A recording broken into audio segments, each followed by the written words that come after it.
कहा कि हमारी पार्टी इसके विरोध में नहीं है। मैं तो यहां देख रहा हूं कि अधिकतर राजनीतिक दल, चाहे इस तरफ हों या उधर हों, जब उन्होंने अपने चुनावी घोषणा पत्र जारी किए थे तो अनरिजर्व्ड कैटेगरीज के जो गरीब हैं उन्हें आरक्षण मिले, ये जुमला तो उसमें डाला था। और इसलिए आज तक कई सरकारें आई, केंद्र में भी राज्यों में भी, कई बार प्रयास भी हुआ, लेकिन सही रास्ते से प्रयास नहीं हुआ और इसलिए वो कानूनी रोक के अंदर आकर कहीं ना कहीं उसमें बाधाएं खड़ी हो गई। मैं 2-3 विषय स्पष्ट कर दूं जो थॉमस साहब ने कहे। उन्होंने कहा कि 50% राज्यों की भी स्वीकृति इसके लिए चाहिए होगी। अगर संविधान की जो संशोधन करने की धारा है आर्टिकल 368 उसको पढ़ ले तो जो पार्ट 3 जिसमें फंडामेंटल राइट्स हैं उसके संशोधन के लिए राज्यों में जाने की आवश्यकता नहीं। तो इसलिए पहले भी जब आर्टिकल 15(5) अमेंड हुआ और जोड़ा गया प्रमोशंस के संबंध में, तो वो केवल संसद के दोनों सदनों से अप्रूव हुआ था, राज्यों में जाने की आवश्यकता नहीं थी। आपने एक दूसरा विषय उठाया कि पहली बार इतिहास में आपने SC/ST को रिजर्वेशन दिया, उसमें तो केवल एडिड इंस्टीट्यूशंस का जिक्र है और इसमें आपने एडिड और अनएडिड का दोनों का ले लिया। तो क्या आप जो अनरिजर्व्ड कैटेगरी का गरीब है उसको SC/ST OBC की तुलना में ज्यादा अधिकार देने वाले हैं इसके तहत रिजर्वेशन का? ऐसा नहीं है। जो आर्टिकल 15(5) अमेंड हुआ और संविधान में ऐड हुआ, ये शब्दावली एजुकेशनल इंस्टीट्यूशंस वेदर एडिड और अनएडिड, वो कास्ट बेस्ड रिजर्वेशन के लिए भी यही फ्रेजियोलॉजी थी और आज इसके लिए भी यही फ्रेजियोलॉजी है। तो ये दोनों कारण जो आपने बतलाए, संविधान को एक बार 368 को और 15(5) को आप पढ़ लें तो वो फैक्चुअली अपने आप में गलत है। माननीय सभापति जी, अगर हम राजनीति और राजनीति के मतभेद से अपने आप को अलग कर लें तो ये आरक्षण की कल्पना हमारे संविधान में पैदा कैसे हुई थी? जो वर्ड शब्द सोशलिस्ट था वो तो ओरिजिनल प्रियम्बल में नहीं था, 1976 में 42वें संशोधन से ऐड हुआ।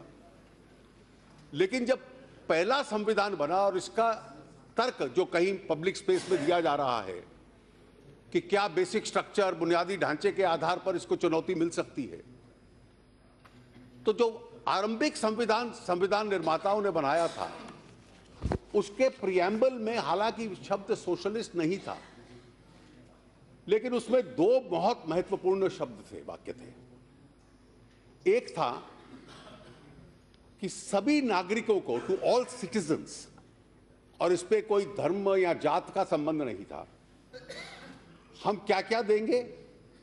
Justice that is social, economic and political. और दूसरा क्या था? Equality of status end of opportunity, यानी कि अवसरों के मामले में उनको बराबरी देने का हम लोग प्रयास करेंगे। तो ये तो संविधान निर्माताओं की आरंभिक कल्पना थी कि हमें हर नागरिक को सामान्य अवसर देने का एक प्रयास करना चाहिए। अब ये इक्वालिटी ऑफ अपॉर्चुनिटी जो है, सामान्य अवसर हैं, जिस समाज में चाहे जातीय आधार पर, चाहे आर्थिक आधार पर बड़े और छोटे के बीच में बहुत अंतर था और ऐतिहासिक दृष्टि से था,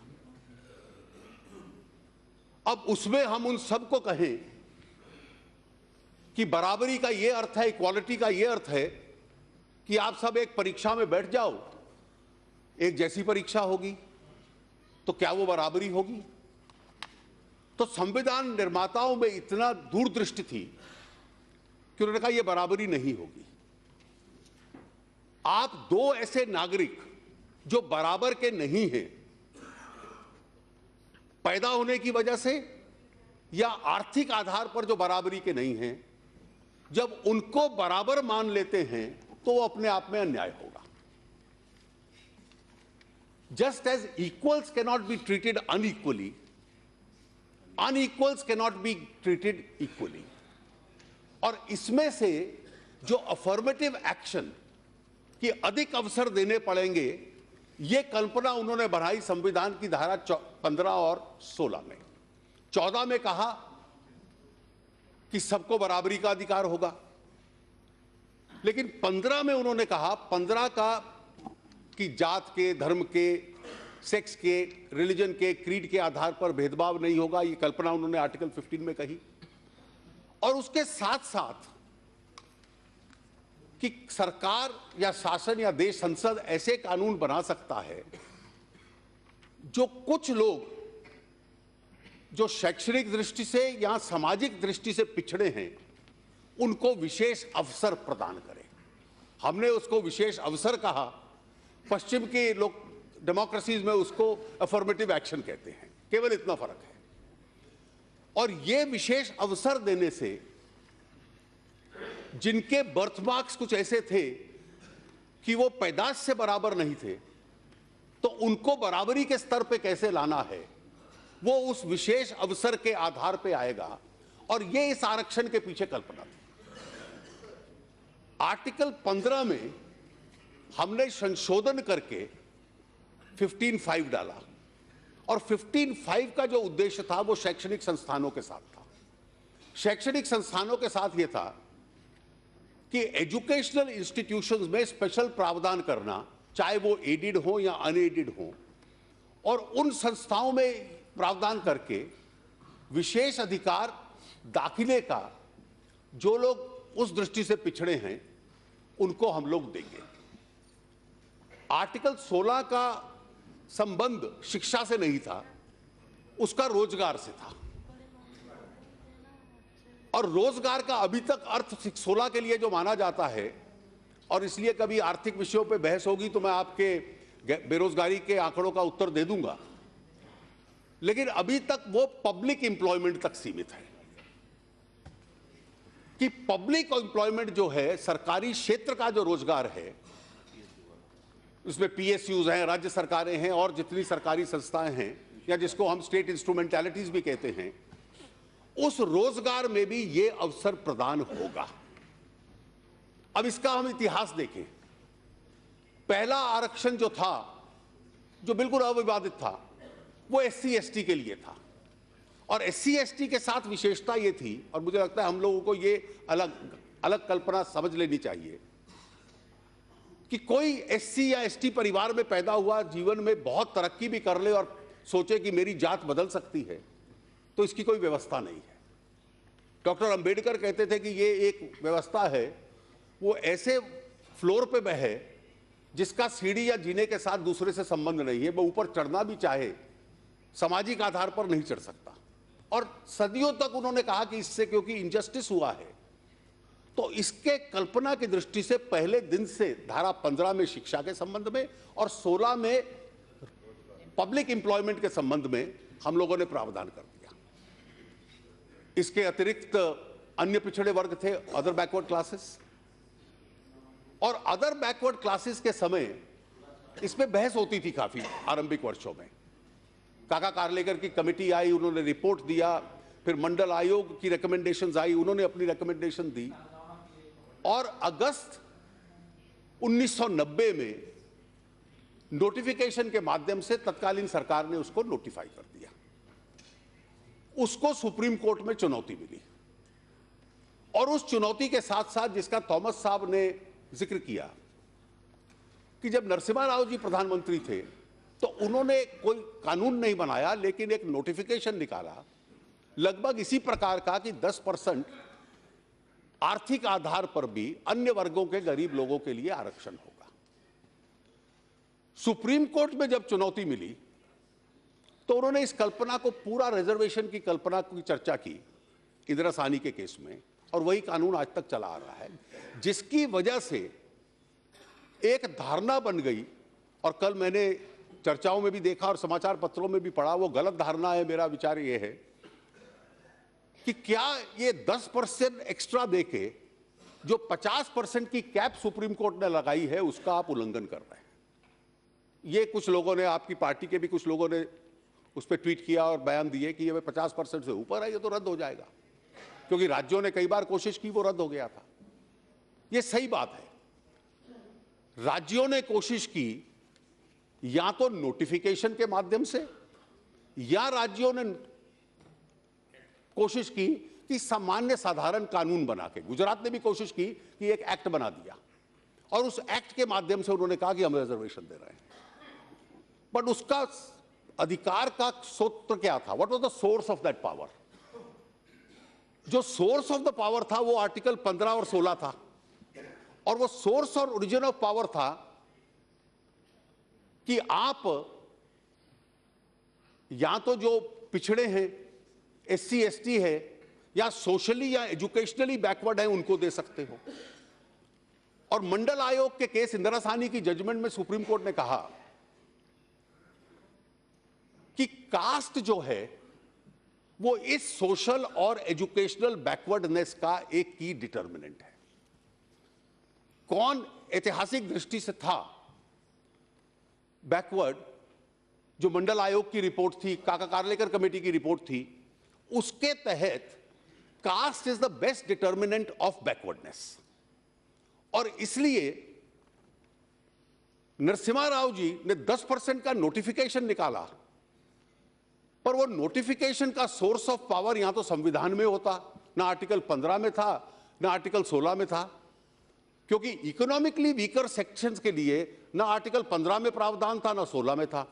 जब कुछ राज्य कानून लाए तो उस कानून का भी सोर्स ऑफ पावर नहीं था, क्योंकि रिजर्वेशन की कल्पना एससी एसटी या एजुकेशनली सोशली बैकवर्ड के संबंध में थी। तो इसलिए कभी भी न्यायपालिका ने उसको स्वीकार नहीं किया। और जो 50% की सीमा लगाई सुप्रीम कोर्ट ने, मैं स्पष्ट कह सकता हूं कि वो सीमा केवल आर्टिकल 16(4) में जो कास्ट बेस्ड रिजर्वेशन था उसके संबंध में लगाई। वो जो सीमा थी, चाहे एजुकेशनल इंस्टीट्यूशंस में हो, चाहे वो पब्लिक एम्प्लॉयमेंट में हो, और जो जजमेंट है सुप्रीम कोर्ट का, मैं चाहूंगा पैराग्राफ 806 से लेकर 812 तक कम से कम 3 बार सुप्रीम कोर्ट ने यह बात स्पष्ट कर दी कि हम जो सीमा लगा रहे हैं 50% की, ये केवल 16(4) की जो एजुकेशनल और सोशल जो बैकवर्डनेस की रिजर्वेशन है उसके ऊपर लगा रहे हैं। मैं एक वाक्य पढ़ दूं जो इस सारी चर्चा करने के बाद उन्होंने कहा, we are also of the opinion that the rule of 50% applies only to reservations in favour of backward classes made under article 16(4). तो इसलिए केवल बैकवर्ड क्लासेस और उसमें एससी एसटी ओबीसी यानी 50% से ऊपर ये नहीं जाएगा। और इसके पीछे तर्क क्या था? इसके पीछे तर्क ये था कि आप अन्य वर्ग जो अनरिजर्व्ड वर्ग हैं, अगर उनके लिए भी सीट्स नहीं छोड़ोगे, तो शुरू तो हमने किया था कि जो सामाजिक और ऐतिहासिक दृष्टि से भेदभाव हुआ, उस भेदभाव को समाप्त करना है, उस डिस्क्रिमिनेशन को समाप्त करना है। लेकिन अगर दूसरों के लिए बहुत कम स्थान बचेगा, तो भेदभाव समाप्त करने चले थे किसी और का। और अगर मैं जो अमेरिकन सुप्रीम कोर्ट ने जिस फ्रेज को यूज किया है, तो ये भेदभाव उल्टा बन गया। तो this became a case of reverse discrimination, क्योंकि दूसरे वर्गों के पास फिर बहुत ज्यादा एडिक्वेट स्पेस एजुकेशनल इंस्टीट्यूशन और पब्लिक एम्प्लॉयमेंट में नहीं रहेगी। तो ये बैलेंस बना रहे, तो उन्होंने 50% का तर्क सुप्रीम कोर्ट ने दिया। सही है, गलत है, इसकी चर्चा चलती रहेगी, मैं उस पर टिप्पणी नहीं करता, लेकिन ये उसके पीछे तर्क था। और वो केवल 16(4) के आरक्षण के संबंध में था। अब आपने कहा कि ये क्या कारण है कि आप अभी ले आए? पटेल समाज को आरक्षण दो, आपकी पार्टी ने 2017-18 से पहले तो कभी नहीं कहा था। कई वर्गों के संबंध में, और इसके पीछे कारण था, इसके पीछे कारण यह था कि समाज में कई वर्ग ऐसे हैं जो आर्थिक परिवर्तन हुआ उसमें कुछ लोग बहुत आगे निकल गए, कुछ लोगों को लगता है कि जो किसान की आमदनी है और हम बार बार चर्चा करते हैं कि वो कम है, और इसलिए अन्य वर्गों का, उसका कोई धर्म हो, उसकी कोई जाति हो, उसका कोई भी रिलीजन हो, अगर उसमें वो गरीब है तो उसके संबंध में क्या कल्पना होनी चाहिए। तो जो अदर क्लासेस हैं, अदर सेक्शंस हैं जो अनरिजर्व्ड के बाहर हैं, किसी जात के होंगे, किसी रिलीजन के होंगे, 50 में से अधिकतर उन्हीं के लोग इसमें आते हैं, जो बचे हुए 50 में से। ये कहना कि सोशल और इकोनॉमिक जस्टिस जो उस बेसिक स्ट्रक्चर का हिस्सा है, इक्वालिटी ऑफ अपॉर्चुनिटी जो उस बेसिक स्ट्रक्चर का हिस्सा है, आप अपने 50 में से 10% तक अपने वर्ग के गरीबों के साथ शेयर कर लीजिए। इसमें किसको क्या इतराज होना चाहिए?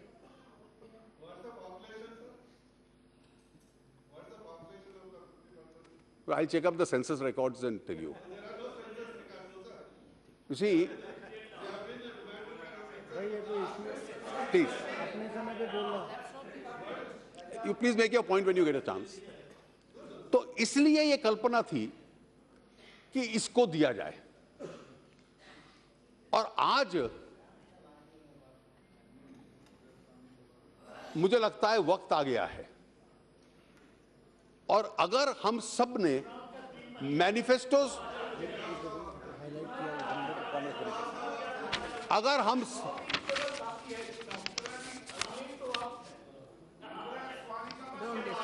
ऐसा है दादा, मेरा आप सबसे आग्रह है that if you are supporting this, don't be grudging in your support, be whole hearted and large hearted, बड़े दिल के साथ समर्थन कीजिए।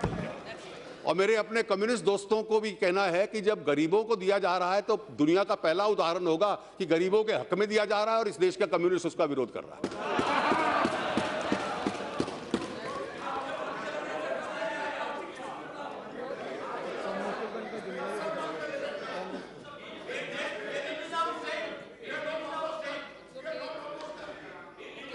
I am grateful to you if you are not opposed.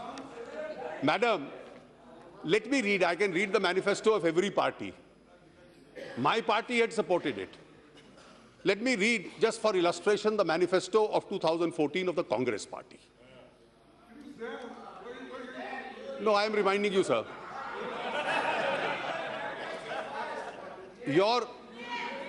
I am reminding you because your walk must match your talk. The Congress manifesto says, the Indian National Congress is committed to finding a way forward for introducing reservation in education and employment for economically weaker sections of all communities without in any way affecting the existing reservation in favor of scheduled caste, scheduled tribe and other backward classes.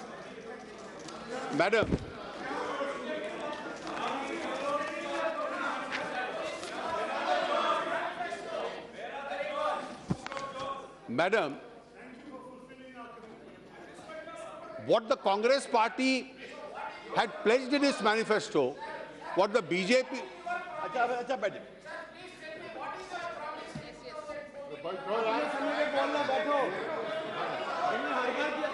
बैठो अपनी जगह पे,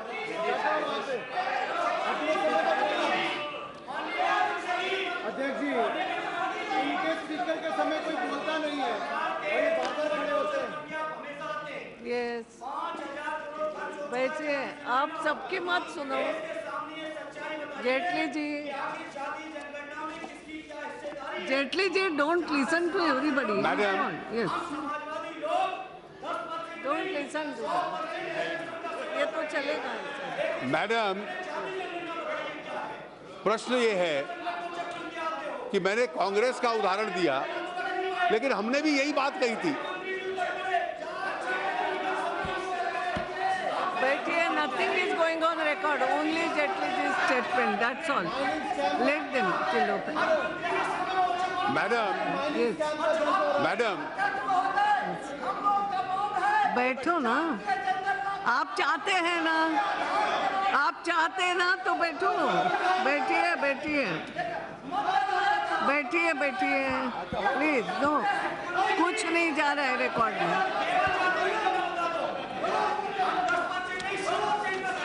yes please.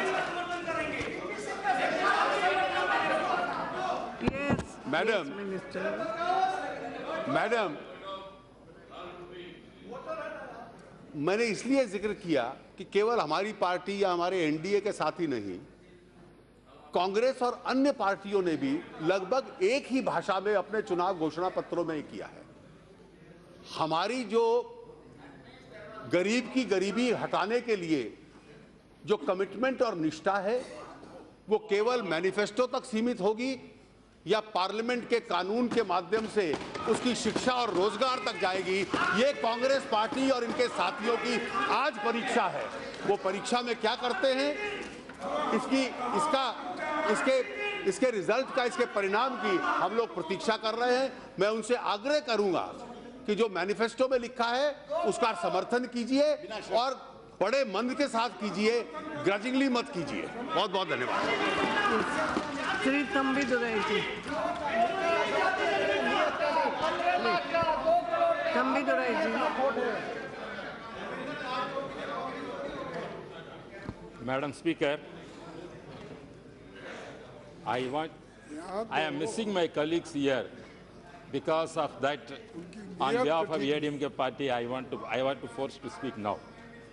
To express, because my members, nearly 34 members, you know already you have taken action, they are not here.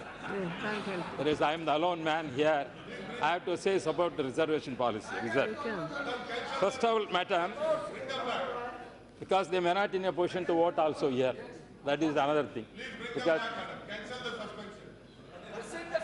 okay, I am coming to the point. Madam, the government has now introduced a bill regarding reservation for the economically weaker section, that is 10% quota. They are going to bring that. First of all, I want to know what is the purpose of reservation. Because Honorable Minister, Finance Minister explained so many things. Why we want reservation? The reservation the country requires for a social justice. That is our party stand. Because we know, especially in India, Varnasram, you saw what was Varnasram. The Varnasram, in that so many castes are enumerated. In the Varnasram, we accept the Varnasram, the casteism, we have to accept that. In that we are coming, Brahmins are there, Kshatriyas are there, Vaishyas are there, Sudras. Sudras. We are called Sudras. We are the lowest in the society. Congress party के जो प्रमुख वक्ता श्री केवी Thomas ने अपनी भावना व्यक्त की है और उसके बाद कहा कि हमारी पार्टी इसके विरोध में नहीं है। मैं तो यहां देख रहा हूं कि अधिकतर राजनीतिक दल, चाहे इस तरफ हो या उधर हो, जब उन्होंने अपने चुनावी घोषणा पत्र जारी किए थे तो अनरिजर्व्ड कैटेगरीज के जो गरीब हैं उन्हें आरक्षण मिले, ये जुमला तो उसमें डाला था। और इसलिए आज तक कई सरकारें आई, केंद्र में भी, राज्यों में भी, कई बार प्रयास भी हुआ, लेकिन सही रास्ते से प्रयास नहीं हुआ और इसलिए वो कानूनी रोक के अंदर आकर कहीं ना कहीं उसमें बाधाएं खड़ी हो गई। मैं 2-3 विषय स्पष्ट कर दूं जो थॉमस साहब ने कहे। उन्होंने कहा कि 50% राज्यों की भी स्वीकृति इसके लिए चाहिए होगी। अगर संविधान की जो संशोधन करने की धारा है, आर्टिकल 368, उसको पढ़ ले तो जो पार्ट 3 जिसमें फंडामेंटल राइट्स हैं उसके संशोधन के लिए राज्यों में जाने की आवश्यकता नहीं। तो इसलिए पहले भी जब आर्टिकल 15(5) अमेंड हुआ और जोड़ा गया प्रमोशंस के संबंध में, तो वो केवल संसद के दोनों सदनों से अप्रूव हुआ था, राज्यों में जाने की आवश्यकता नहीं थी। दादा, मेरा आप सबसे आग्रह है that if you are supporting this, don't be grudging in your support, be whole hearted and large hearted, बड़े दिल के साथ समर्थन कीजिए। और मेरे अपने कम्युनिस्ट दोस्तों को भी कहना है कि जब गरीबों को दिया जा रहा है तो दुनिया का पहला उदाहरण होगा कि गरीबों के हक में दिया जा रहा है और इस देश का कम्युनिस्ट उसका विरोध कर रहा है।